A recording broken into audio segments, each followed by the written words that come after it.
procede a absorber las preguntas planteadas en los pliegos interpelatorios. Respuesta a la primera pregunta.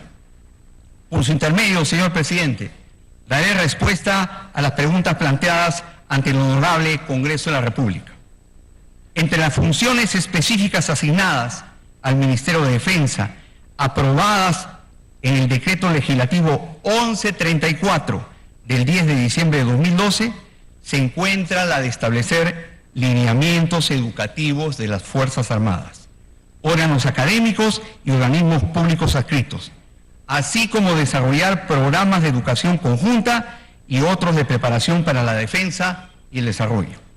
Esta responsabilidad recae en la Dirección General de Educación y Doctrina, la misma que tiene como función la de proponer, dirigir, implementar, supervisar y evaluar la política educativa del sector defensa.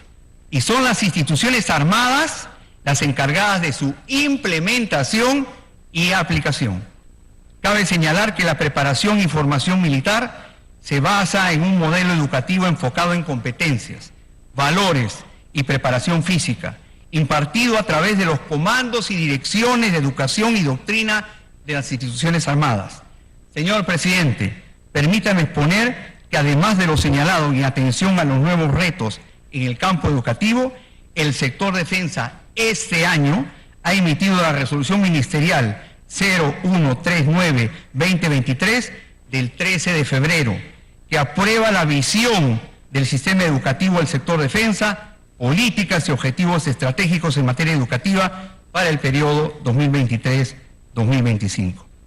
Este instrumento permitirá continuar administrando una educación de más alta calidad, perfectamente integrada y adecuada al sistema educativo nacional, con el propósito de formar ciudadanos al servicio del Estado, que garanticen la seguridad y defensa nacional y contribuyan con el desarrollo sostenible del país. Siguiente pregunta. Pregunta número 2. Para que diga usted, ¿al personal militar se les entrena en natación? ¿La preparación de natación comprende nadar con el peso de las bolsas militares y armamento? Por su intermedio, señor presidente. Bien.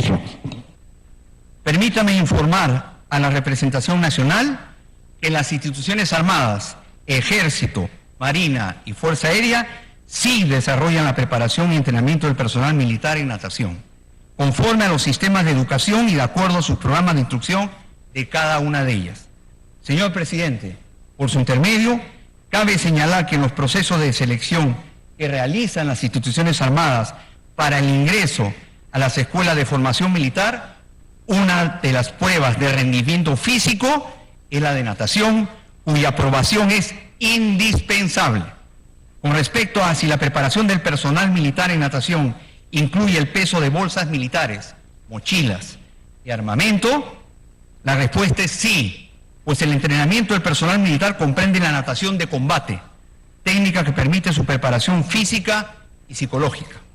Las instituciones armadas en sus programas de instrucción y entrenamiento para el personal del servicio militar voluntario comprenden la práctica de natación de combate en las unidades donde se dispone de piscinas o lugares adecuados para el tipo de entrenamiento de acuerdo a lo dispuesto en el manual de entrenamiento físico-militar correspondiente.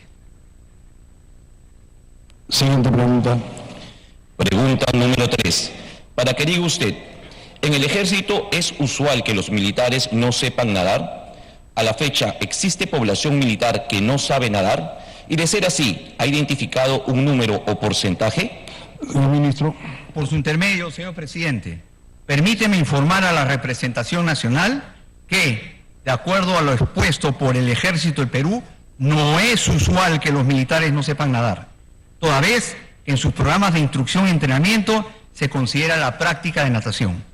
En las instituciones armadas a nivel de oficiales, técnicos y suboficiales, no existe personal que no sepa nadar, toda vez que es un requisito para el ingreso a las respectivas escuelas de formación.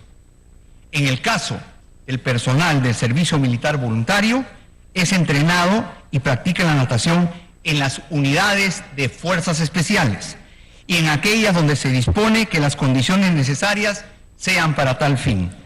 Corresponde a las instituciones armadas realizar el entrenamiento a dicho personal militar. Siguiente pregunta. Pregunta número 4. Para que diga usted, ¿cuáles fueron los motivos por los que se trasladaron los militares a la ciudad de Puno que finalmente fallecieron? Ministro. Por su intermedio, señor presidente, debo manifestar que por información proporcionada por el Comando Conjunto de las Fuerzas Armadas, este desplazamiento táctico de Ilave a Juli se realizó para reforzar la seguridad de la base temporal establecida en el distrito de Juli. Debemos recordar que el día anterior, 4 de marzo, un grupo de población exacerbada quemó la comisaría de Juli e intentó tomar el hotel donde se encontraba una patrulla del ejército, ocasionando destrozos en dicha instalación e hiriendo a 7 efectivos militares que resultaron policontusos y que fueron evacuados a la ciudad de Puno en el Policlínico Manco Cápac.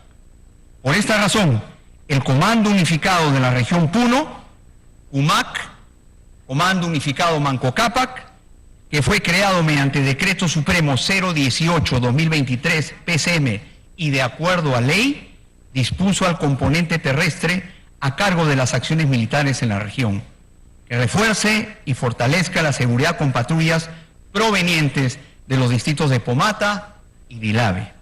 Cabe señalar, señor presidente, que de acuerdo a la ficha de inscripción de los soldados integrantes de la patrulla y de la guarnición de Puno, los soldados que lamentablemente fallecieron como consecuencia de las agresiones de la población exacerbada, lo cual es motivo de investigación, eran de la misma región de Puno. Siguiente pregunta. Pregunta número 5. Para que diga usted, siendo sus funciones dirigir y controlar las actividades del Ministerio de Defensa, ¿usted aprobó el objetivo estratégico militar del Comando Conjunto de las Fuerzas Armadas en Puno? Por su intermedio, señor presidente, en el marco del Decreto Legislativo 1095 y su reglamento, y conforme al nivel estratégico militar que le corresponde al Ministerio de Defensa, se emitió la Resolución Ministerial 118-2023-DE del 7 de febrero de 2023, en donde se aprueba la directiva para normar la intervención de las Fuerzas Armadas cuando asumen el control del orden interno en otras situaciones de violencia, en zonas declaradas en estado de emergencia. La misma que fue formulada y propuesta por el Comando Conjunto de las Fuerzas Armadas.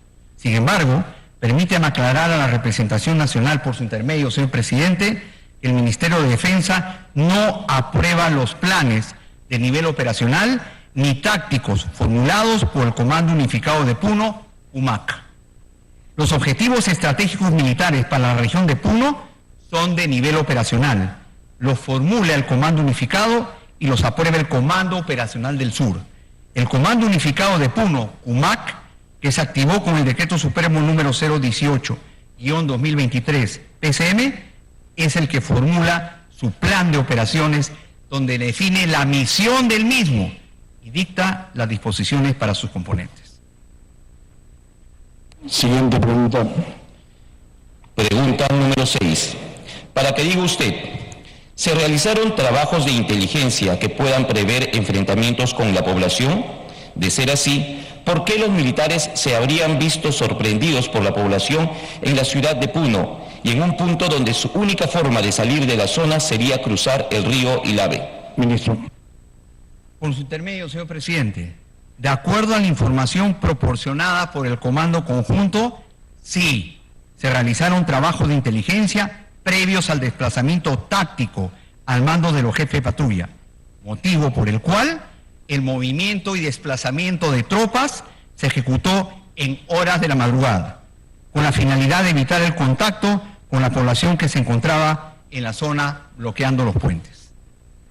Cabe añadir, señor presidente, que de acuerdo al informe de investigación previa número 001-2023/Comando Operacional del Sur /Inspectoría, aproximadamente a las 08:00 de la mañana, Antes de llegar al centro poblado Santiago, las patrullas se encontraron con 2 grupos de pobladores de aproximadamente 30 personas, quienes le advirtieron que todas las comunidades tenían conocimiento de su presencia en la zona y los esperarían para detenerlos, y según sus palabras que versan en el informe,